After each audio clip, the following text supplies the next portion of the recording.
للہ رب العالمین والصلاة والسلام علی رسول الکریم اما بعد فاعوذ باللہ من الشیطان الرجیم بسم اللہ الرحمن الرحیم قال اللہ تعالی فی القرآن المجید والفرقان الحمید وبالوالدین احسانا صدق اللہ العظیم۔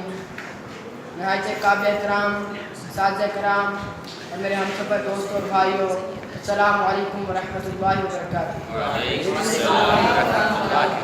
آج کی پروقار محفل میں جس موضوع پر گفتگو کرنے چلا ہوں وہ ہے والدین۔ میرے دوستوں اور بھائیوں، حقیقت میں خوش نصیب وہی لوگ ہیں جن کے والدین حیات ہیں اور ان کے لیے شب بروز دعا گو ہوتے ہیں۔ والدین کی فضیلت اور کیا ہو سکتی ہے؟ جہاں قرآن مجید میں اللہ تعالیٰ نے اپنا ذکر کیا ہے وہاں والدین کے ساتھ اچھا سلوک کرنے کی تلقین کی ہے۔ ایک مرتبہ آپ صلی اللہ علیہ وسلم کے پاس ایک صحابی آتا ہے اور کہتا ہے میں جہاد میں شرکت کرنا چاہتا ہوں۔ آپ صلی اللہ علیہ وسلم اس سے پوچھتے ہیں کیا تیری ماں اور باپ زندہ ہیں؟ وہ کہتا ہے جی ہاں میرے ماں اور باپ زندہ ہیں۔ آپ صلی اللہ علیہ وسلم فرماتے ہیں تو جاؤ اپنے ماں اور باپ کی خدمت کرو، وہی تمہارے لیے جہاد ہے۔ اس حدیث سے پتہ چلتا ہے کہ والدین کی اجازت کے بغیر جہاد بھی جائز نہیں ہے۔ آج کے معاشرے میں دیکھا جائے تو معلوم ہوتا ہے کہ والدین کی کوئی حیثیت نہیں۔ جب ہمیں ان کی ضرورت تھی تو انہوں نے ہماری ضرورت پوری کی، اب انہیں ہماری ضرورت ہے تو ہم ان کو نہیں دیکھتے، ان کی قدر نہیں کرتے۔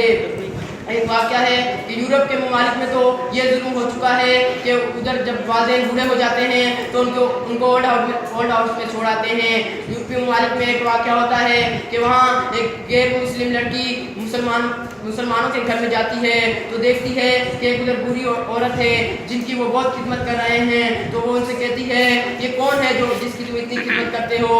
تو وہ کہتے ہیں کہ ہماری ماں ہے جس کی خدمت کرنا ہمارے پر فرض ہے۔ تو وہ کہتی ہے تو میری ماں کہاں ہے میری ماں؟ اس سے پتہ چلتا ہے کہ ان کو یہ بھی نہیں پتا کہ ہماری ماں کہاں ہے اور کون ہے۔ بس اللہ تعالیٰ سے دعا ہے کہ ہم سب کو والدین کی عمر دراز فرمائے۔